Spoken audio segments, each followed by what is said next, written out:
Ça se passe comme on veut, c'est comme tu veux. C'est toi qui décides, c'est toi qui es constituant. Tu es souverain. Hein.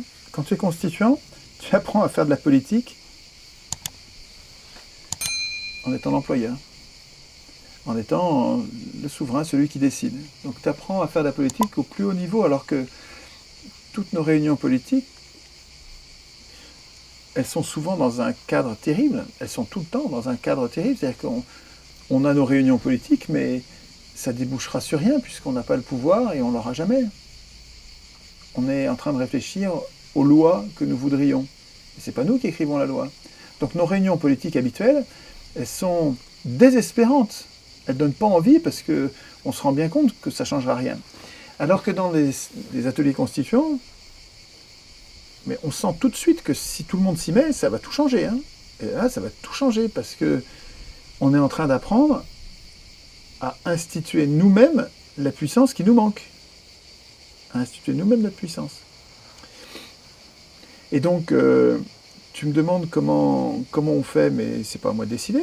Moi, je vais te donner des exemples de ce que j'ai vu, de ce qui me paraît bon, mais je ne suis pas plus légitime que toi à décider de la façon dont tu vas faire tes ateliers. Et je ne suis pas plus légitime que toi de dire ça c'est bien écrit, ça c'est mal écrit. Ce que le peuple va écrire lui-même, à mon avis, ça va être plus lisible par le peuple que quand c'est écrit par des professionnels du droit qui vont, c'est vrai. Moi je suis juriste et je me rends bien compte que l'inconvénient de l'écriture juridique qui est très précise, méticuleuse, donc ça fait des phrases longues avec des mots techniques qui ont un sens très précis. Il ne faut pas se gourer sur le sens du mot, sinon tu ne comprends rien à la phrase. Ce jargon, enfin, ce vocabulaire-là n'est pas qu'un jargon pour nous tenir à l'écart. Il a aussi l'avantage de l'extrême précision, parce qu'il prévoit les conflits. Le langage juridique, il prévoit que les choses ne vont pas bien se passer. Comme ça va mal se passer, plus les règles prévoient précisément ce qu'on fait quand ça se passe mal, mieux ça se passe finalement. Et donc, ça a un intérêt quand même de bien dire les choses précisément. Et si le peuple écrit lui-même ses règles, ça va être imprécis, et ça va sûrement faire des grosses disputes quand on va avoir besoin des règles, parce que ça n'aura pas été assez précisément écrit. Mais à mon avis,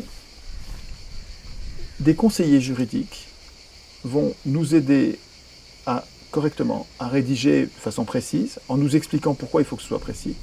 Et si on est d'accord, ben voilà, on va écrire de façon plus précise. Et ça suffit. Mais il ne faut pas que ce soit les juristes qui écrivent. Oui. Il faut que ce soit les gens qui écrivent. Je vais te donner un exemple extrêmement important de cette langue juridique qui pose un problème dans l'application parce qu'elle a des codes et que si tout le monde ne comprend pas les codes, tout le monde ne connaît pas les codes, on fait des contresens. Il y a une règle essentielle en droit, qui est très courte, qui dit « La loi est l'expression de la volonté générale ».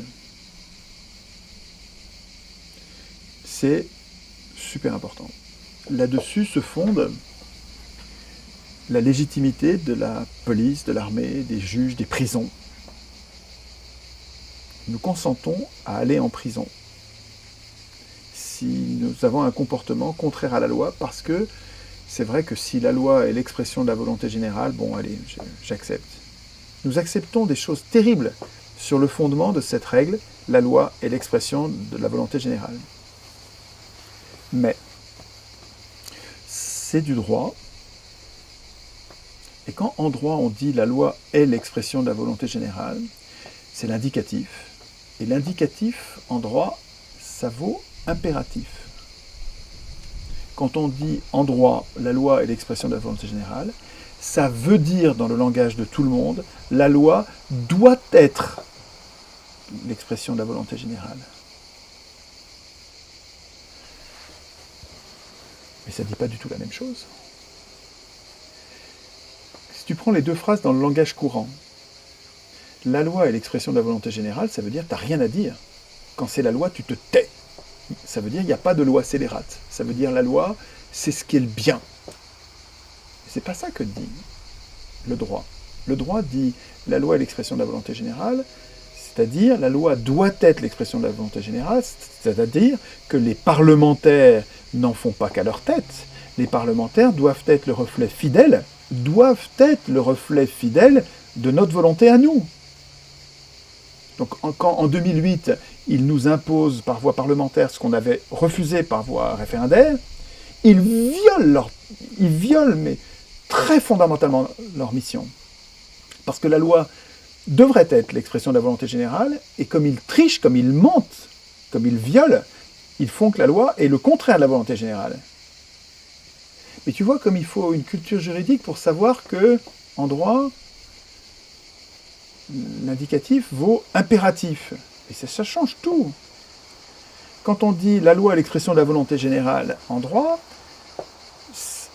ça laisse possible une loi scélérate. Une loi peut être scélérate. Si elle n'est pas la volonté générale, c'est que la loi n'a pas fait ce qu'elle devait et elle est scélérate. Elle vaut rien, donc c'est pas une loi. Sentez-vous libre d'écrire comme vous voulez. Ouais. Si tu as envie de dire la guerre est inconstitutionnelle, ou bien toute intervention armée à l'extérieur, je dis même pas guerre parce que sinon il va suffire qu'ils disent mais c'est pas une guerre, c'est une intervention. Donc, toute intervention à l'extérieur doit être validée par référendum, ou pas d'intervention armée sans référendum. Tu n'écris même pas une phrase, tu écris un slogan. Pas d'intervention armée à l'extérieur sans référendum, à bulletin non secret, et ceux qui ont voté oui, deuxième alinéa, et ceux qui ont voté oui doivent partir la faire au front, pas dans un bunker caché, mais au front. Ceux qui ont voté oui devront aller la faire, vraiment, pas dans un bureau, sous le feu de l'ennemi. Tu as le droit de l'écrire comme ça. Fais comme tu veux.